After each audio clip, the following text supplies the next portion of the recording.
nag-promise na magbibigay ng 20 pesos per kilo na bigas. Dapat ay tinutupad yon. Ito lamang pagdinig na ito in aid of legislation. Kayo po na nasa media, alam kong nalalaman na ninyo, hindi na po in aid of legislation. Mga kababayan ko, Luzon, Visayas at Mindanao, saan mang lupalop ng ating mundo, basta may Pilipino, sama-sama nating ipaglalaban ang totoong bagong Pilipinas. Dadagan Balita News Update. Alright, welcome back na naman ho mga kabalitaan. Tayo na may magsama-sama sa oras na ito at atin na namang ilalahad yung mga kaganapan ho sa ating bansa. Takbo ng politika ng ating bansa, mga kabalitaan.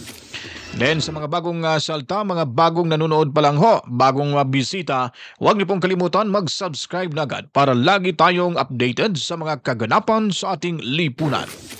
Sa ating pagpapatuloy ho, at ngayon naman ay atin pong ibibigay sa inyo itong medyo malaking challenge ho ito ng mga kawani ng ating gobyerno sa panawagan ni VP Sara Duterte, kung saan ay kanyang inaanyayahan ang lahat ng mga kawani ng gobyerno na magpa-drug test sa harap ng sa harap ng taong bayan o sa publiko. Ang tanong ho ba, may kakagat ho ba dito? Dahil alam ho natin ngayon, karamihan, nagsibalikan na ho ang mga buwayang protektor sa kalakaran sa tawas, mga kabalitaan. Dumami na ho yung tawas sa ating bansa. Nadagdagan pa ng mga asin. Pinaghahalo na ho nila. Kaya high grade ho ngayon ang mga sinisinghot. May lahi o itong mga tongresista ho natin ngayon at ilang mga protektor ay may lahi ho silang mga Bombay. Ba't ko po ho ba nasabing may lahing Bombay, mga kabalitaan? Dahil sila ay dala-dala, bit-bit na nila ang common na pangalan ho nito sa mga Bombay. Alam niyo ba yung Singh? Mga lahing Singh ho sila. Singhot, mga kabalitaan. So ngayon, itong hamon ni VP Sara Duterte, ang malaking tanong ho dyan, sino kaya sa kanila ang kakagat nito? Malamang ang kakagat ho nito ay sigurado ho na hindi gumagamit ng tawas o asin, mga kabalitaan. Pero yung mag-oppose ho nito, even though itong panawagan ni VP Sara Duterte ay wala ho itong mandato sa kanila o hindi nakasaad sa batas ho natin, kumbaga, iisipin na lang ho natin na for the sake of tawag nito, transparensiya o di kaya delikadesa, no? Pagbibigyan ho natin yung taong bayan na makasaksi kung sino ho ba talaga ang hindi sumisinghot ng tawas, mga kabalitaan. Ba't ho ba ito talagang inaayawan ng ilang mga kawani ng gobyerno, lalo na ho nitong mga tongresista, mga kabalitaan sa House of Representatives? Titignan ho natin sa Huwad Committee kung sino po talaga ang sumisinghot ng tawas, mga kabalitaan. Dito ho natin masusukat kung ang mga politiko na ating pinili ay sila ba'y tapat sa kanilang tungkulin na hindi ho sila gumagamit ng tawas at sila ba ay hindi magnanakaw sa pera ng taong bayan. Dito ho natin malalaman kung talagang seryoso ho sila sa kanilang paninindigan na ang kanilang layunin at tungkulin ay silbihan ang taong bayan, mga kabalitaan. At muli, ipapakita rin natin itong malinaw na paliwanag at buo na ho yung desisyon ni Congressman Marcoleta na siya po ay dadalo bukas. Kaya humanda ho kayo dyan sa Huwad Committee. Huwag lang magkamali. Huwag niyong idadaan sa paninindak. Idadaan niyo po sa tamang proseso legal na pagpapaliwanag na naayon ho sa batas. Dahil malamang sa malamang, kayo dyan mismo, Huwad Committee, mga tongresista sa House of Representatives, maliban na ho sa hindi, kalyado ni Tatay Digong Duterte, ay dapat harapin nyo at huwag pagbawalan itong si Marcoleta, Congressman Rodante Marcoleta, nahaharap dyan sa inyo bukas. Kaya, tignan ho natin kung may Yagbos ba itong mga hinampak na ito mga kabalitaan? So ngayon, hindi na ho natin papatagalin pa. At atin ang ipaparinig sa inyo ang naging panawagan at minsay pagpapasalamat sa taong bayan ni VP Sara Duterte sa panahon na sila ay inaapi or naapi ng Bongbong Marcos administration at nitong si Tambaloslos mga kabalitaan. Heto na po, pakinggan nyo ito mga kabalitaan. Sa aking mga kababayan na nandyan po sa Veteran Center sa Quezon City at nandito po online sa social media,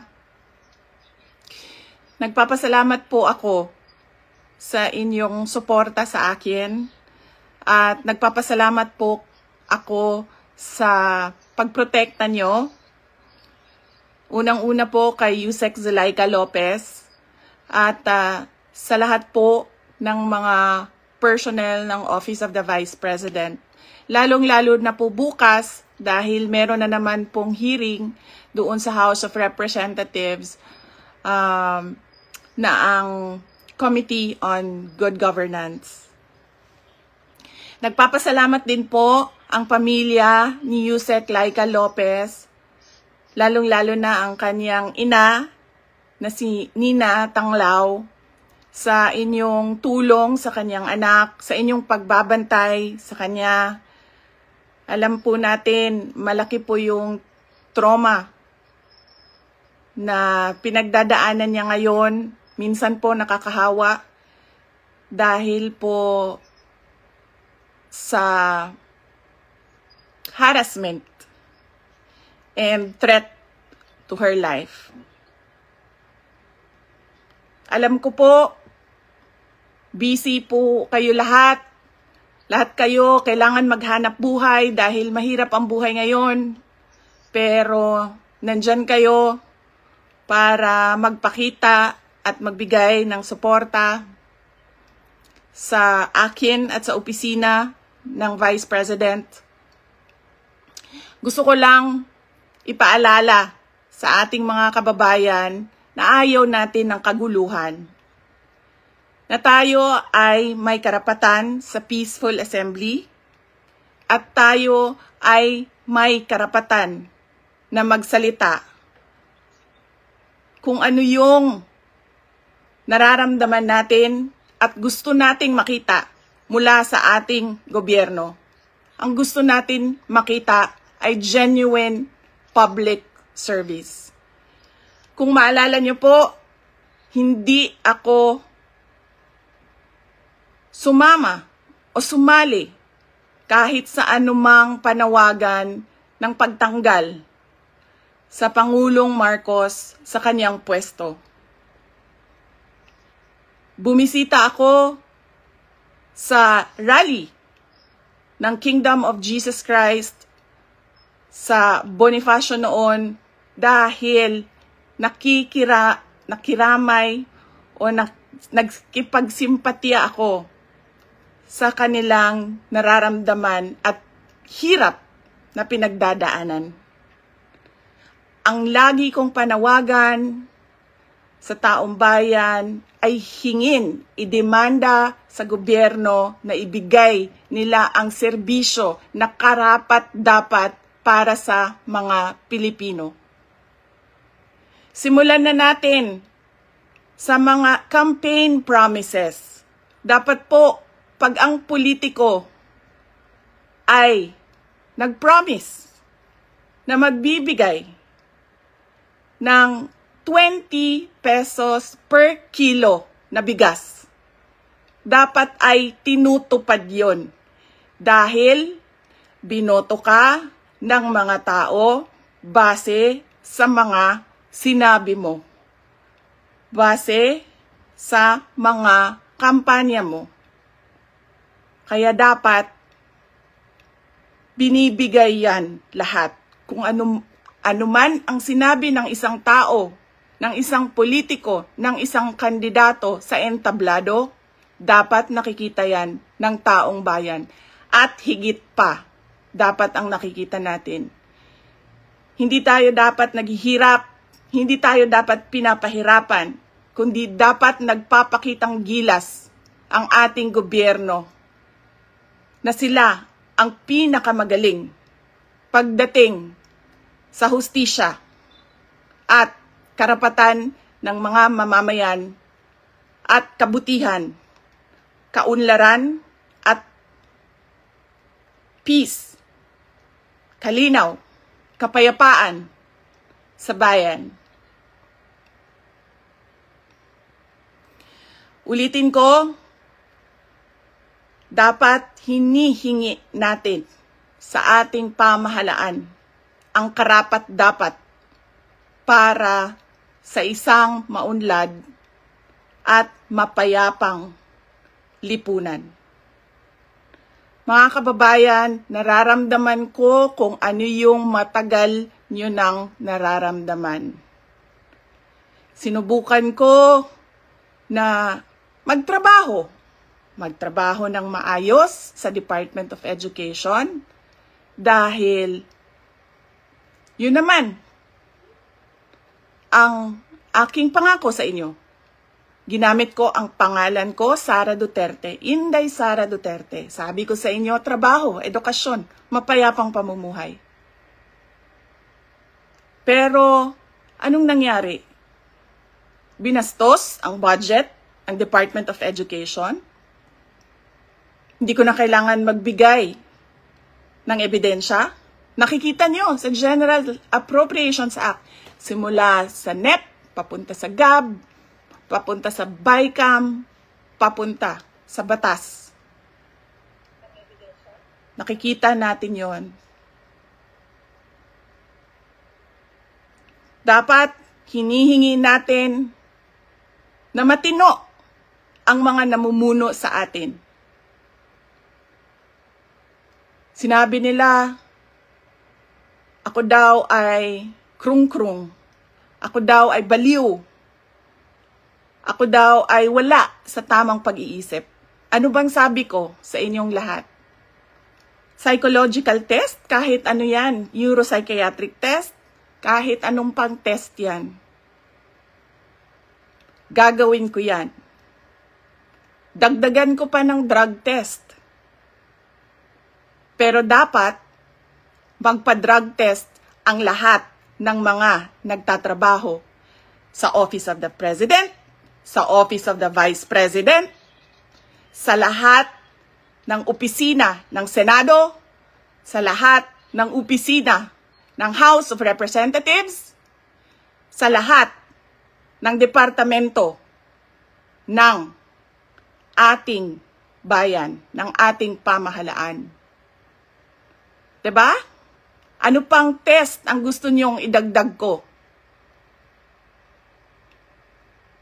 Wala na kayong mapuna sa akin. Pinagtatakpan ninyo ang mga kakulangan ng pamahalaan. Ako ang ginagawa ninyong punching bag para hindi napapansin, nakikita, naririnig ng mga tao ang kalokohan, ang korupsyon, at ang katiwalian na ginagawa sa gobyerno. Magpa-drug test tayong lahat sa harap ng taong bayan. Dalawa lang yan, mga kababayan. Ibigay namin ang mga pangako namin sa inyo noong nangangampanya kami. At papakita namin sa inyo na matino kami. Magpapadrug test kaming lahat. Simulan namin sa Office of the Vice President.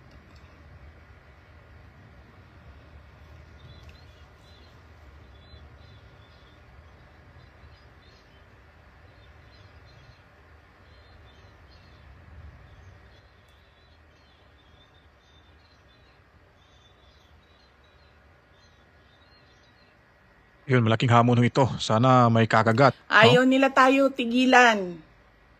Dahil hindi tayo sumusunod sa kanila. Hindi tayo nabibili ng pera. Ano pa ba ang kailangan ng isang taong sanay na sa hirap na wala na siyang ibang alam kundi ang maging mahirap dahil hindi niya nakikita ang hustisya mula sa gobyerno?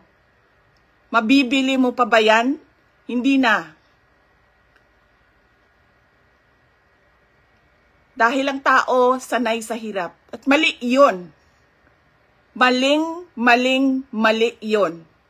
Na ang taong bayan ay naghihirap.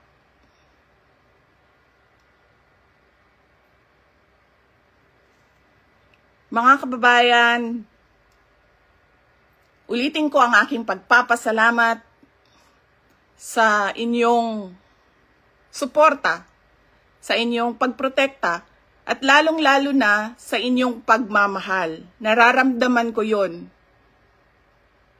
Mahal ko kayong lahat. Mahal ko itong bayan natin. Wala na po tayong ibang bayan. Hindi po tayo mga politiko at mga mayayaman na meron pong bahay kung saan-saan. Sa Australia, sa Singapore, sa Amerika, sa Spain, sa Europe, kung saan-saan ang mga bahay nila. Napakadali sa kanila na talikuran ang bayan. Pero tayo, saan tayo pupunta? Sa mga probinsya lang natin. Sa Samar, sa Leyte, sa Cebu, sa Bohol, sa Siquijor, sa Negros Oriental, sa Negros Occidental, sa Panay Island, sa Mindanao, sa Luzon. Doon lang tayo makakapunta, makakauwi kung magulo ang bayan. Pero ang mga mayayaman at mga politiko, iiwanan lang tayo. Kaya mga kababayan, paniguraduhin nyo na hinihingi ninyo sa gobyerno kung ano yung karapat-dapat para sa ating lahat.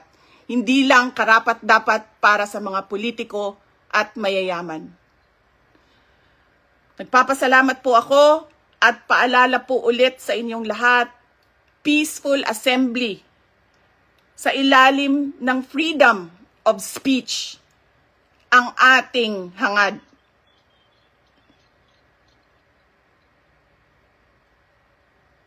Maraming salamat po. Magandang gabi sa inyong lahat. O yun po mga kabalitaan, no? Talagang malaki ho yung hamon nitong si VP Sara Duterte dahil nga po ay sinasabihan ho siya daw ay nababaliw. Nawawala daw sa, ayon pa nila, sa katinuan mga kabalitaan.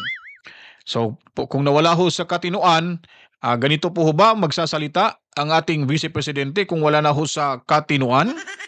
O baka ganitong mangyayari sa nagpapanggap na matino pero wala namang katinuan. At sa amin, nakapag-harvest na kami, kakatanim lang eh. So, hindi, buti na lang yung timing, hindi yung bago aanin, nakapag-anin na tayo. So, kung yung season na susunod, Ano ba sa tingin nyo? Sino mas matino? Yung nagpapanggap na matino kuno? Or itong sinasabihang hindi matino? Saksi kayo kung paano sinasagot itong si yung mga tanong ni BBM na kunyari siya ay nagkatatanim lang, bigla niya nang hinarvest. May ganun po ba? Parang gulat ako dun Diyan pa lang may ihahambing na ho natin yung dalawa, yung VP at saka yung presidente. Kasi pinagbintangan ho nila na ito ay siraulo na daw yung ating vice presidente, wala na daw sa katinuan. At itong kanilang sinasabing presidente na matino di umano, hindi umiimik, ay ganito magsalita. at sa amin, nakapag-harvest na kami, kakatanim lang eh. So, hindi, buti na lang yung timing, hindi yung bago aanin, nakapag-anin na tayo. So, kung yung season na susunod. Di ba? Mas lalo na ho itong sumisigaw na misula bagang inagawa ng candy. Siguro sa sobrang saya niya na sila ay akala siguro magwawagihudyan sila sa Kongreso at ito yung kanyang sigaw. Pakinggan niyo ulit. Di po ho ba? Napakasakit sa tenga ho. Sigaw po ba yan ng matinong tao? Di ba? So, diyan ho natin maihahambing kung sino hong matino talaga. Yung vice presidente ba? Yung presidente? O yung Speaker of the House, mga kabalitaan? Malamang yung VP, yung ating masasabing matino. Hindi ho sila. Kaya, itong hamon na ito, sana may kumagat. Kahit isa sa mga tunggisista dyan ang kakagat para ho, hindi ho sila aayaw na. Kasi pag wala hong kumagat dyan sa tunggisista, ibig sabihin nun ay sila ay may tinatagong lihim. Lihim ng pagnanasa. Pagnanasang mahawakan ang kumikintab na pera na nasa loob ho, nasa vault ho, na binabantayan ni Saldico, mga kabalitaan. Yun po yun. At itong hamon ni VP Sara Duterte, malaking sampal po nila ito dahil alam ho natin, karamihan ho ngayon dyan sa Kongreso ay may koneksyon ho sa pagbibinta ng tawas. Lalo na ho yung mga pasugalan. Sabi ni Inday Sara na itong si Romualdez, kaya pala lumubo yung tiyan Tumatanggap pala ng milyon-milyon buwan-buwan. Di ba? Di ba, Mr. Speaker of the House? Ganun ho sila dyan kasaya ngayon. Kasi nga, sabi nga ni ni Attorney Panelo, anong kanyang live doon sa account niya, na yung mga taong bago itapon daw sa nagliliyab na apoy, ay hinahayaan muna na sumayaho sa kanilang ginawang mga kalukuhan. At yung mga inaapi ay panandalian lamang ho yan dahil lalabas yung katotohanan, mananaig ho ang kabutihan sa kasamaan, mga kabalitaan. Yun po ho yung katotohanan dyan. Now, papakinggan naman ho natin itong maliwanag na statement ni Congressman Marcoleta na sana hindi babahag yung buntot ng mga nimal na mga tonglisista diyan sa House of Representatives. At sana hindi ho nila ito babastusin, idadaanin sa sindak. Dahil itong si Congressman Marcoleta ay hindi na ho magpapasindak sa mga kawatan na mga politiko diyan sa House of Representatives, mga kabalitan. Kaya humanda kayo bukas dahil lulusob ho ang taong bayan na poprotekta kay Congressman Marcoleta kung ito'y bababuyin ho ng mga WAD committee na ito, mga kabalitaan. Narito't pakinggan niyo po ang mabigat na paghahamon ni Marcoleta laban sa mga buwayang politiko sa ating bansa. Are highly irregular. May motion kayong gagawin sa Congress? Meron namang hearing sa Monday. I think I will attend kahit na masama ang loob ko sapagkat ayaw ko nakikipag-away sana Nakita nyo naman, nung una akong umattend doon, nagre-raise lang ako ng mga issues about procedures. Sabi ng chairman, hindi na raw ako member. As member, hindi na raw ako pwedeng mag-raise ng procedural issues. Saan ka naman nakakitang ganon? I am still, and the last time I checked, I am still an elected member of the House of Representatives. At dahil nga, member ako ng House of Representatives, kahit anong komite yun, kaya sabihin nilang hindi ako member, pwede ako magsalita at mag-participate. Kung pipigilan nila ako, di ba nyo naiintindihan kung anong klaseng procedure, kung anong klaseng tuntunin na ang meron kami? Ang 17 taong ko na sa Congress, ngayon ko lang po nakita ang mga pangyayari ito. Nalulungkot po ako, nagdaramdam ako, nai-stress ako kung bakit nangyari ito. Ito lamang pagdinig na ito in aid of legislation. Kayo po na nasa media, alam kong nalalaman na ninyo, hindi na po in aid of legislation. Kung totoo po na isinasaalang-alang namin yung paggasta at kailangan po nating pusisiin, tama naman po yun. Lahat tayo katong taken by the House of Representatives are highly irregular. May motion kayong Ngayon po mga kabalitian, highly irregular ho itong ginawang kabalastugan diyan yung pagdinig sa WAD Committee na kung saan ay talagang kanilang gigisahin ng todo itong Office of the Vice President at lalo na po itong Department of Education na kanilang tinatawag ng paglustay di umano ng intelligence fund na tumataginting ng 125 million pesos. Itong mga, ewan ko kung mangmang ba itong mga politiko o nagpaka mangmang lang dahil nga natatakpan, nasisilawan at nalalasingo sa kanilang kapangyarihan at regalo mula dyan sa kanilang amo na kung saan ho ang confidential fund ay yun lamang ho ang Commission on Audit di umano ayon pa ni Attorney Marcoleta ang may karapatan na bumusisi ho nito kung nagastos ba ng tama o nawaldas ba itong perang ito na nasa ilalim mo ng intelligence fund, mga kabalitaan. Nagalit ho sila ni Attorney Lopez kasi si Attorney Lopez ay nagpadala ng liham sa COA upang kakausapin at nakiusap para huwag magbigay ng kahit anumang klaseng dokumento na kanilang ipipresenta doon sa COA sa hanay ng Office of the Vice President dahil ito ay ongoing pa yung kanilang pagsusuri nito.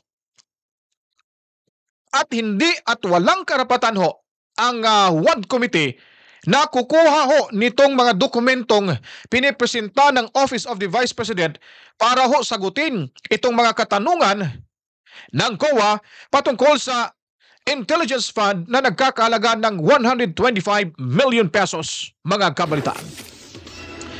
Na nakikiusap na huwag ibigay yung kanilang mga dokumento na sana'y bilang pagpapaliwanag sa inilabas na notice of disallowance ng COA.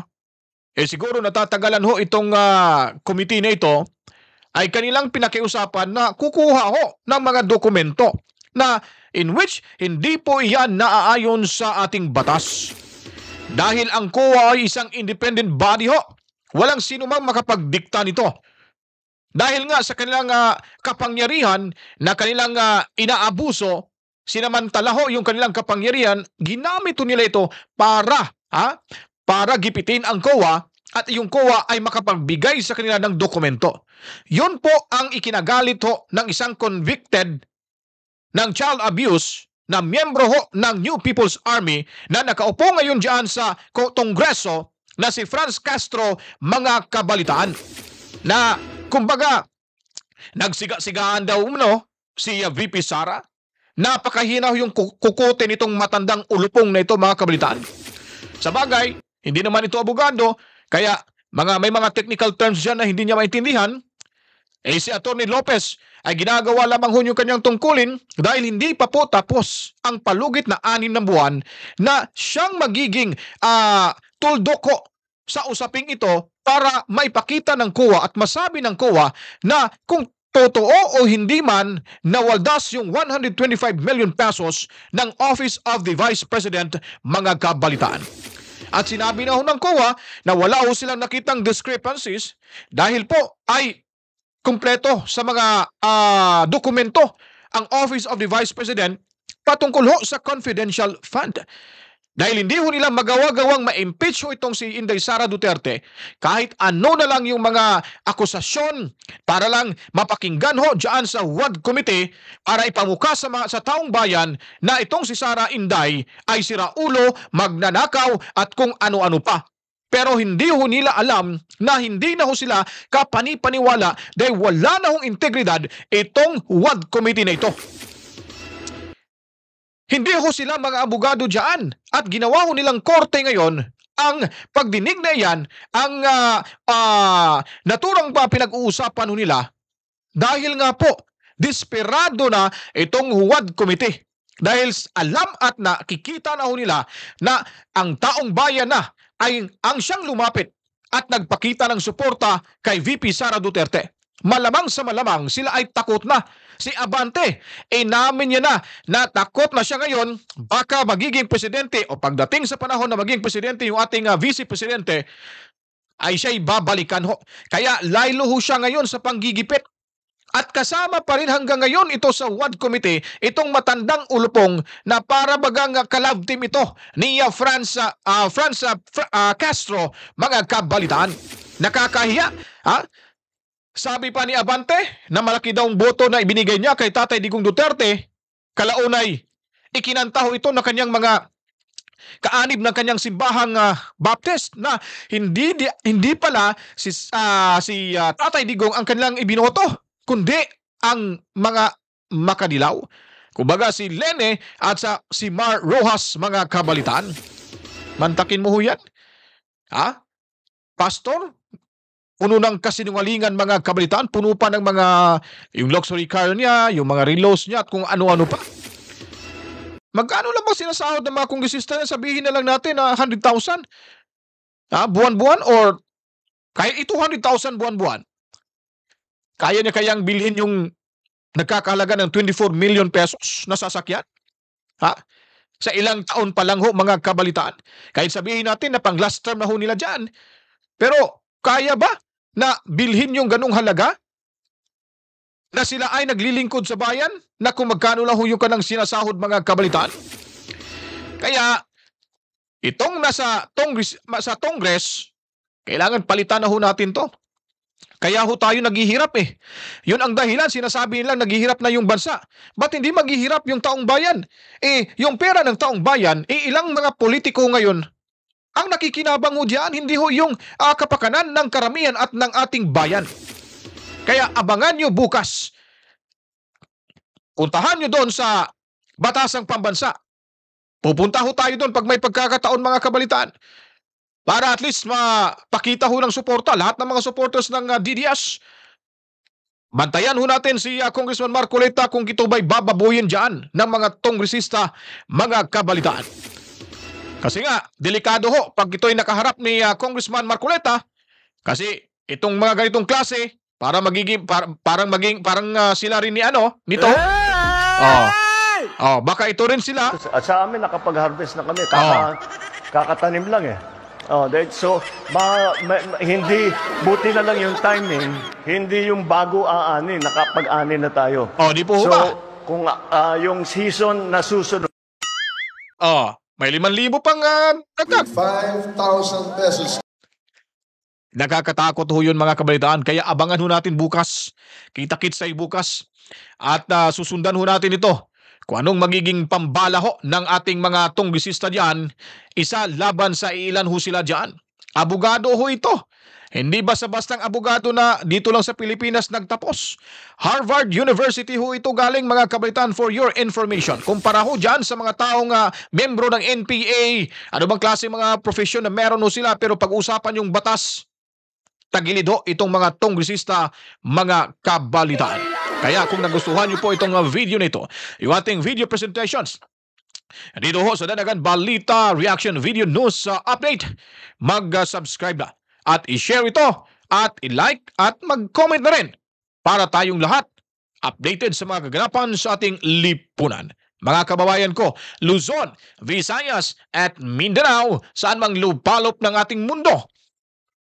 Basta may Pilipino, sama-sama nating ipaglalaban ang totoong bagong Pilipinas. Ako'y magpapaalam na po at kita-kits tayo sa susunod pang mga videong ating i-upload.